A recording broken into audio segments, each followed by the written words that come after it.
Hello, welcome to our channel, welcome to Amy's channel. आज मैं reading कर रही हूँ, ये जर्नल रीडिंग है कि आपका पर्सन आपके लिए ऑब्सेस्ड है और क्या वो आपकी पॉजिटिव एनर्जी जो आप उनको करते हैं या आप उनको टेलीपैथिकली कोई मैसेज करते हैं, क्या वो रिसीव कर पाते हैं या नहीं। ठीक है, ये जर्नल रीडिंग है। प्लीज़ जो चीज़ रेजोनेट करे वो लीजिएगा, जो चीज़ रेजोनेट ना करे उसको मत लीजिएगा। Male to male, female to female भी हो सकती है और ऑपोजिट भी हो सकती है। मैं द फ्लावर मूवमेंट से जो है मैं वो जो है मैसेज यानी कि टैरो निकालूंगी और उसके बाद मोनोलॉजी से एंजल के मैसेजेस निकालूंगी। ठीक है, तो देखते हैं कि आपका जो पर्सन है वो आपके लिए ऑब्सेस्ड है, और अगर ऑब्सेस्ड है तो वो आपकी पॉजिटिव एनर्जी को फील करता है या नहीं। अब मुझसे लोग ये पूछेंगे ऑब्सेस आप किस बारे में कह रहे हैं। ऑब्सेस मतलब ये नहीं कि स्टॉकिंग कर रहे हैं, आपको देख रहे हैं, यानी एक वो भी वन ऑफ देम है। ऑब्सेस मतलब ये कि आपको सोचना भी एक ऑब्सेशन होता है, आपके बारे में दिन रात थिंकिंग करना भी ऑब्सेशन होता है, आपके लिए पॉजिटिव सोचना भी ऑब्सेशन है, आपके लिए नेगेटिविटी सोचना भी ऑब्सेशन है, आपको सोशल मीडिया पे स्टॉक करना ऑब्सेशन है, आपकी पुरानी पिक्चर्स देखना ऑब्सेशन है। जो भी चीज़ हो जिसको वो ओवरली रिएक्ट कर रहे हैं उसको ऑब्सेशन कहते हैं। ठीक है, तो देखते हैं कि आपके कार्ड्स क्या कहते हैं। सबसे पहले आपका कार्ड आया है 5 ऑफ वंस। इसको मैं थोड़ा सा आगे करूंगी। ठीक है, 5 of once, Aries, Leo, sage. 2 of cup, Cancer, Scorpio, Pisces. High priestess, Virgo. Fool, Gemini, Libra, Aquarius. 5 of swords, Gemini, Libra, Aquarius. 3 of cup, Cancer, Scorpio, Pisces. मैंने जो आपके अभी तक कार्ड निकाले हैं, जर्नल रीडिंग है। मुझे लगता है आपका पर्सन ऑब्सेस्ड है, और आपकी एक तो मैं सबसे पहले बता दूं कि वो आपकी एनर्जी को फील करते हैं वेरी वेरी स्ट्रांगली। आप उनको जो भी टेलीपैथिकली मैसेज कर रहे हो, कुछ भी कर रहे हो, वो सब फील करते हैं। नंबर 2, आपका पर्सन ऑब्सेस्ड है आपके बारे में। जो आप दोनों के दरमियान जो भी इख्तिलाफात हुए थे, जो भी लड़ाई हुई थी, उस लड़ाई को या लास्ट आप दोनों के दरमियान जो भी कॉन्फ्लिक्शन हुआ था उसको बार बार सोचना। हो सकता है मेरे व्यूवर्स आप भी सोचते हो बार बार सेम चीज़ को, एक ही चीज़ को सोचना भी ऑब्सेशन होता है। मुझे लगता है कि आपका पर्सन आप लोगों की लास्ट मुलाकात, लास्ट लड़ाई या लास्ट मिलने को सोचते हैं बहुत ज़्यादा। और मुझे लगता है कहीं ना कहीं इस बात का भी रिग्रेट है, क्योंकि राइट आफ्टर दैट उस कार्ड के 2 ऑफ कप्स आया है कि हम दोनों एक दूसरे को मोहब्बत की ऑफ़र करते थे, एक दूसरे को प्यार देना चाहते थे, फिर गलती कहाँ हुई है हमसे। मुझे लगता है आपका पर्सन जो है, जो भी आप दोनों के दरमियान लास्ट यानी आप लोगों की बात हुई थी या लास्ट जो भी कन्वर्सेशन हुई थी, वो उस बारे में सोचते हैं कि हमारे दरमियान ऐसा क्या हुआ था जो हम उसको उस वक्त सही नहीं कर पाए। फैमिली भी हो सकती है, कोई बीच में थर्ड पार्टी थी जिसने आप दोनों को लड़वाने की भरपूर बड़ी कोशिश की और वो कामयाब हुए। हाई प्रेस्टेस उसके बाद जो कार्ड आया, मुझे लगता है कि आपका पर्सन आपको बहुत इंट्यूटिवली सोचता है, आपको पॉजिटिव सोचता है, आपकी पॉजिटिविटी, आपके टेलीपैथिकली मैसेजेस वो सब फील करते हैं। और फूल का कार्ड आने का यही है कि वो सोचते हैं कि उस वक्त जो हमारी लड़ाई हुई थी या उस वक्त जो हमने किया था, अगर हम उस चीज़ को वहीं स्टॉप करके और रीस्टार्ट करते अपनी लाइफ को, और जैसे वो नहीं होता फ़ोन आपका स्टक हो जाता है, आप उसको फिर शट डाउन करके फिर ऑन करते हैं, रीस्टार्ट करते हैं। आपका पर्सन ऐसे सोचता है कि अगर उस टाइम लड़ाई हुई थी तो हम इतने स्टूपिड क्यों थे, हमने ये क्यों नहीं समझा कि हमें इन सब चीज़ों को दोबारा से ख़त्म करके दोबारा से अपनी लाइफ को स्टार्ट करना चाहिए। वो ये वाला बात या ये वाली लड़ाई या ये वाला आप दोनों का जो आप लोगों का जो कन्फ्रंट हुआ था लास्ट टाइम, या आप दोनों की जो भी हुआ था, वो उसको बार बार सोचते हैं और ओवरली सोचते हैं। मुझे ये भी लगता है कि आपके पर्सन ने बहुत ज़्यादा एक कावर्ड, एक बुज़दिलाना फैसला किया और वो सिचुएशन से भाग गया या भाग गई। हालांकि वो चीज़ सही हो सकती थी, मैं ये नहीं कह रही हूँ कि वो प्रॉब्लम बहुत छोटी थी, नहीं, प्रॉब्लम बहुत बड़ी भी हो सकती है, लेकिन जहाँ मोहब्बत होती है वहाँ पे हर चीज़ को कंट्रोल करके सही भी किया जा सकता है। इट्स नॉट नेसेसरी कि अगर कोई लड़ाई बड़ी हुई है तो आप लोग एक दूसरे को छोड़ के भाग जाएं। फैमिली में भी तो लड़ाई होती है, बहन भाइयों से भी होती है, रिश्तेदारों से होती है, कुछ वक्त के लिए डिस्टेंस होते हैं लेकिन उसके बाद सब सही हो जाता है। मुझे लगता है आपका पर्सन यही सोचता है कि अगर कोई हमें थर्ड पर्सन हमें समझा देता, शायद आप लोग बहुत यंग थे उस टाइम, यंग नहीं थे, डिसीजन लेने में बहुत यंग थे, आप लोगों को समझ नहीं आया इस रिश्ते को संभाले कैसे, और जिन लोगों ने इस आग में हाथ गर्म करने थे उन्होंने गर्म किए और भाग गए। अब लोग कहेंगे इसका मतलब दीदी क्या है, क्योंकि मैं प्योर उर्दू बोलती हूँ, इसका मतलब ये है कि आपकी लड़ाई से जिसको फायदा हो सकता था ना, वो फायदा उठा के भाग लिया। तो इसे कहते हैं लड़ाई में, यानी इस आग में जिसने हाथ सेकने थे उसने सेके और वो निकल लिए। मुझे लगता है आपका पर्सन बहुत बहुत ज़्यादा ये सोचता है कि काश हमें कोई थर्ड पर्सन आके समझाता और इस रिश्ते को बचा लेता। वो इस चीज़ के बारे में बहुत ऑब्सेशन की हद तक सोचते हैं, यानी इतना ज़्यादा कि उन्हें रातों को नींद भी कभी नहीं आती है।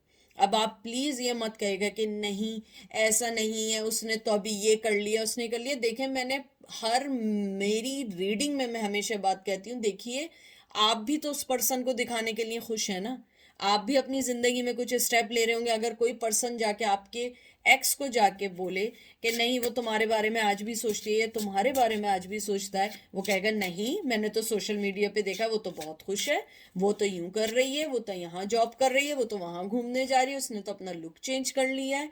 तो आप अपने दिल की जानते हैं ना, हो सकता है वो बहुत खुश दिख रहे हो, लेकिन मुझे 101% लगता है कि वो रिग्रेट करते हैं कि काश हमें किसी समझदार पर्सन ने हमारे रिश्ते को बचा लिया होता।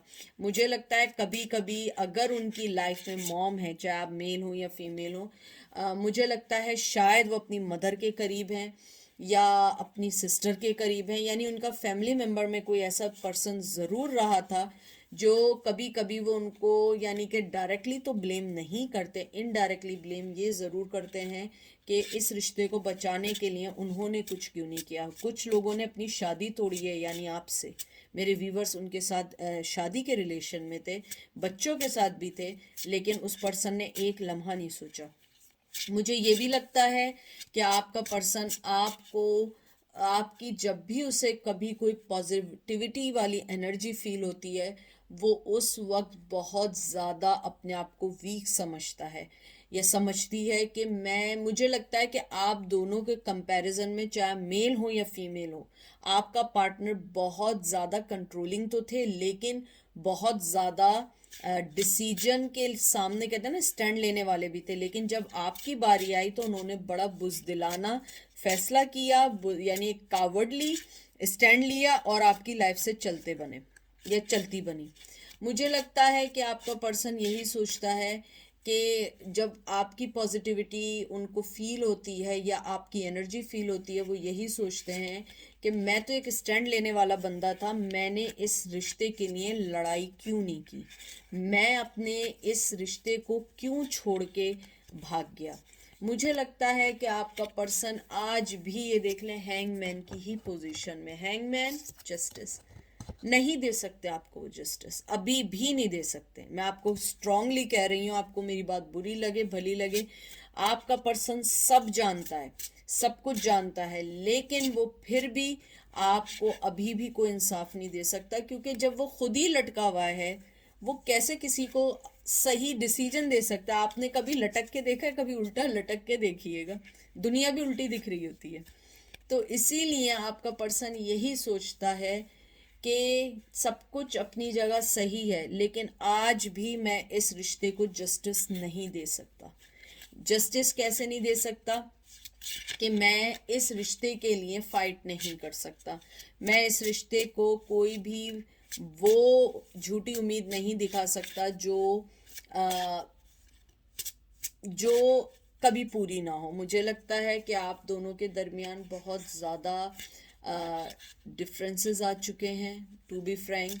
और मुझे लगता है आप भी उन्हें बहुत ज़्यादा ओवरली सोचते हैं, आप भी एक ऑब्सेशन की तरफ हैं, बहुत ज़्यादा सोचना। मुझे लगता है मेरे व्यूवर्स बहुत ज़्यादा रीडिंग्स देख रहे हैं आप लोग। मुझे लग रहा है, मुझे बहुत स्ट्रांगली लग रहा है, या तो आप टैरो कार्ड रीडर हैं या आप लोग खुद बहुत ज़्यादा रीडिंग्स देख रहे हैं।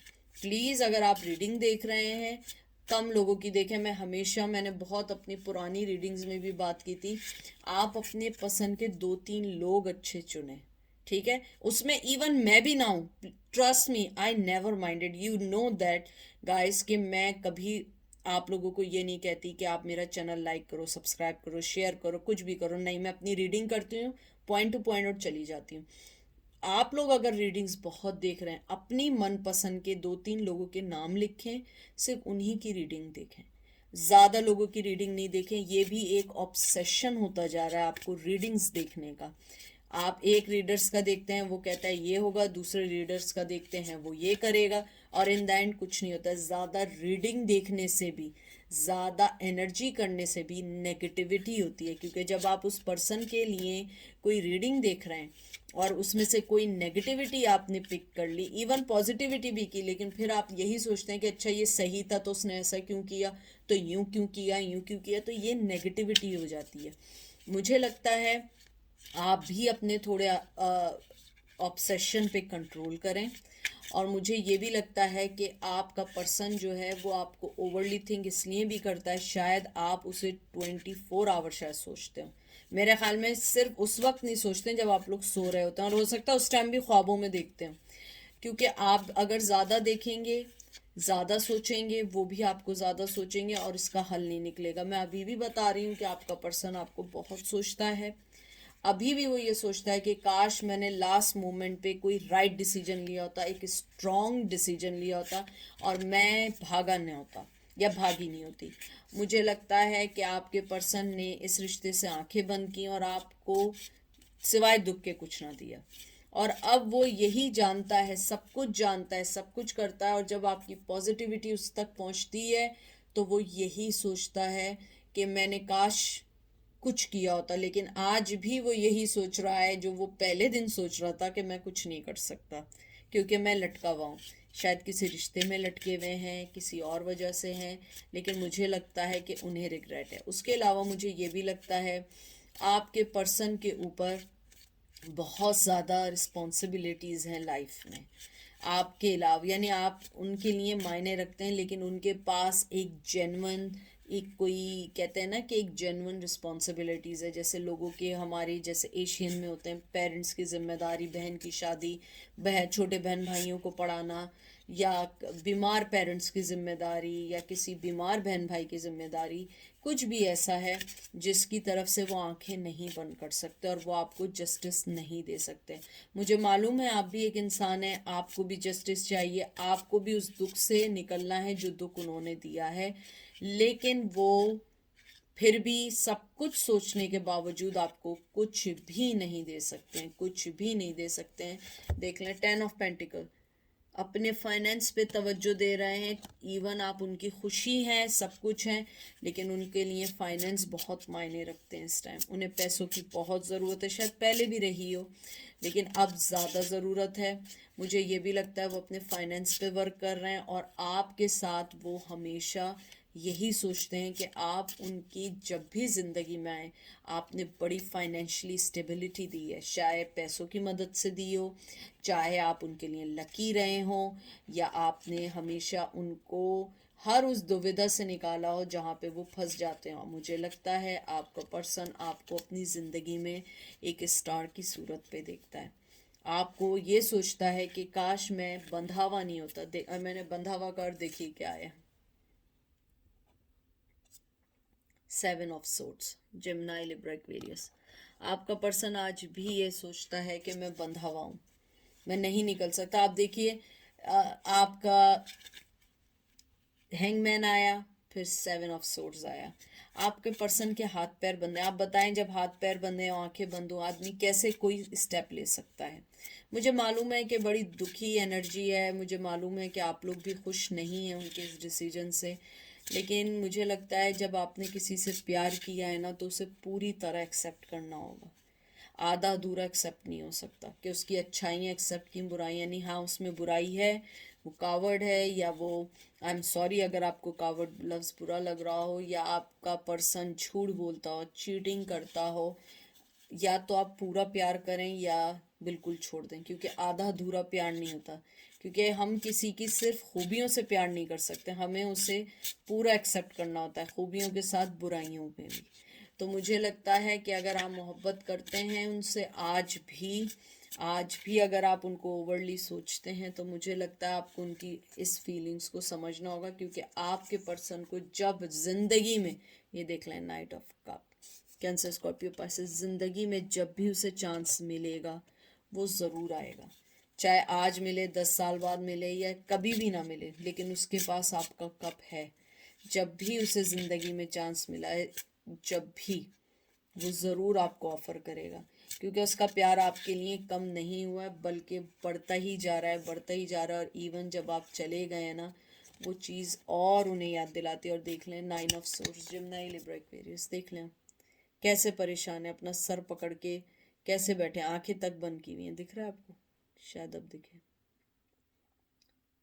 मुझे लगता है वो आपको ओवरली सोचते हैं। ये भी एक ऑब्सेशन का कार्ड है। स्लीपलेस नाइट्स, डिप्रेशन, एंजाइटी, आपको खोने का डर। लेकिन क्या कीजिएगा, जब आप कोई स्टेप नहीं ले रहे हैं तो क्या कीजिएगा? आप कब तक अपनी ज़िंदगी को उनके लिए ख़राब करते रहेंगे? लेकिन मुझे लगता है बड़ी दुखी एनर्जी तो है, लेकिन समझने वाली भी है। शायद एक ना एक वक्त आए कि वो आपको कुछ ऑफ़र करें, एक ना एक वक्त आए कि वो आपके पास आएँ और आपको अपना सब कुछ आपके लिए दे दें। लेकिन देखें कब टाइम मिलता है, क्योंकि मुझे लगता है, देख लीजिए, थर्ड पार्टी है, जेमिनी, लिब्रा, एक्वेरियस, यानी हर चीज़ इस बात का मुझे इशारा कर रही है कि आपका पर्सन थर्ड पार्टी में भी हो सकता है। जो भी उसकी सिचुएशन है, वो आपको ना जस्टिस दे सकता है, ना आपके पास आ सकता है। ऑब्सेशन बहुत ज़्यादा, एंजाइटी बहुत ज़्यादा, आपके बारे में सोचना, आपकी हर चीज़ को सोचना। और मुझे लगता है उनका कहते हैं ना, क्राउन चक्र और थर्ड आई उनकी बड़ी साफ ओपन है, और वो आपके मैसेजेस सुनते हैं, मिलते हैं उन्हें। ऐसे नहीं मिलते कि आपने कुछ बोला तो फिल्मों की तरह आवाज़ आ रही है कि मैं तुम्हें याद कर रही हूँ, ऐसा नहीं होता। मतलब फीलिंग्स ऐसी होती हैं, जब आपने किसी को दिल से मैसेज किया तो उसको आपकी याद आती है, आपके बारे में सोचना होता है। और मुझे ये भी लगता है कि आपका पर्सन चाहता है कि वो कभी ना कभी आपके पास आए, आपको कोई ना कोई अपनी मोहब्बत का कब दे, लेकिन कब उसे खुद नहीं पता। क्योंकि वो खुद अपनी बनाई हुई जो भी उसने दुनिया सेलेक्ट की थी आपको छोड़ के, वो उसमें फंस चुका है। ये देख लें एंजल क्या कह रहे हैं। Luck is your on side. New moon in Sagittarius हो सकता है, आप में से किसी का सेजिटेरियस हो, नवंबर बहुत इंपॉर्टेंट हो। एंजल यही कह रहे हैं कि लक आपकी साइड है, ये आप पर है। आप उनका वेट करें, या आप आगे अपनी लाइफ में चले जाएं, क्योंकि आप इस टाइम हर जगह से सेट हैं, हर जगह से सही चल रहे हैं, चल रही हैं। आपके पास हर चीज़ है, और आपको हर चीज़ अपने टाइम पे ज़रूर मिलेगी, लेकिन कब ये अभी नहीं पता। The answer you need are coming. देख लीजिए मैंने क्या बात की थी। उनको जब मौका मिलेगा वो ज़रूर आएंगे। New moon in Gemini, Gemini किसी का हो सकता है जुलाई में बॉर्न हुए हों, जून में। मुझे लगता है कि आपका, जैसे इसके अंदर एंजल ने कहा है, the answer you need are coming.